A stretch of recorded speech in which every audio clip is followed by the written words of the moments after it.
Do you know what all of these businesses have in common? There's two things actually. Number one, they worked with us. And number two, they got these results using Google Ads. I'm Brandy with Life Marketing, the digital marketing agency with a mission to help small businesses grow. And today I'm going to show you how to grow your business with Google Ads, just like these other small businesses did.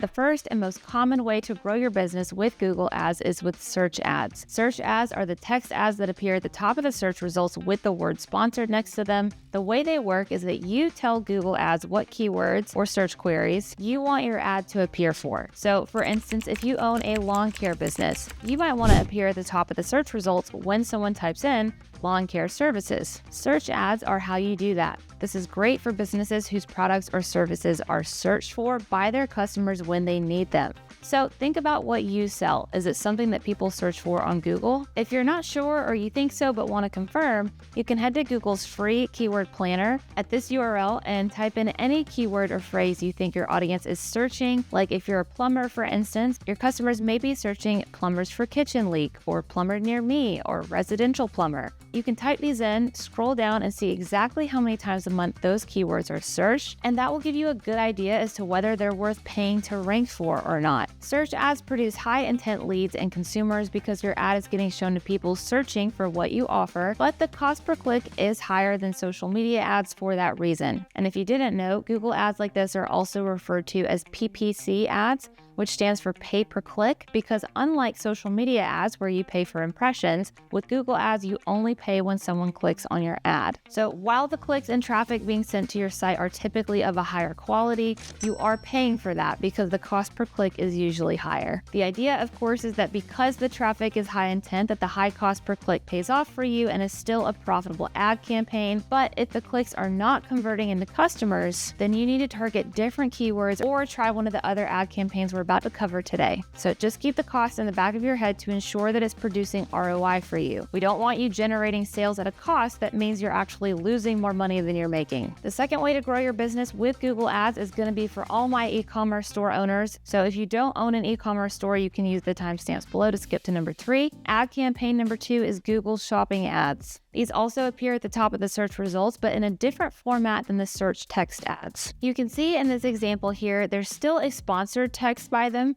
but they appear as shoppable little cards that show an image, a description, and the price. And if you click on any of these, it takes you to the website to shop that product. In addition to appearing there at the top of the search results, they can appear on Google Maps at the top of listings for related keywords entered into Google Maps searches, and search partner websites where they can appear in search results and directories for hundreds of search partner websites. Unlike search ads where you fill out all of the text and tell Google exactly how you want your ad to appear, Google Shopping ads are auto-populated by Google from the information that you upload in Google's Merchant Center. So if you don't know how to add products to Google's Merchant Center, Google has a step-by-step support page here that tells you how.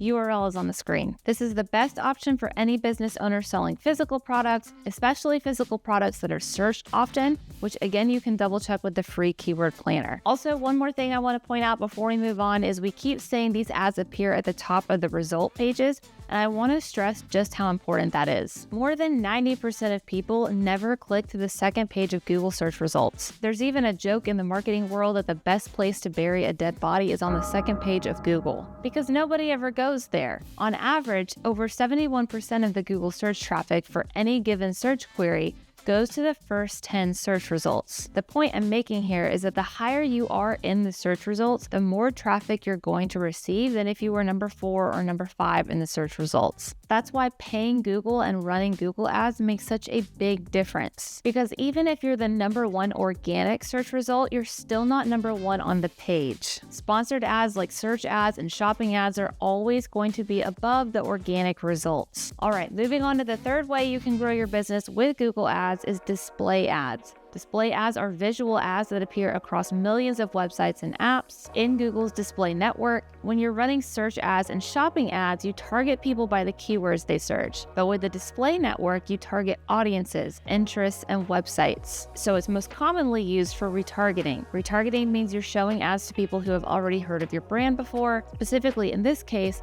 website visitors. So you can essentially follow your website traffic across the web to show them ads in the sidebars of whatever website or apps they're on and draw them back to your website to convert.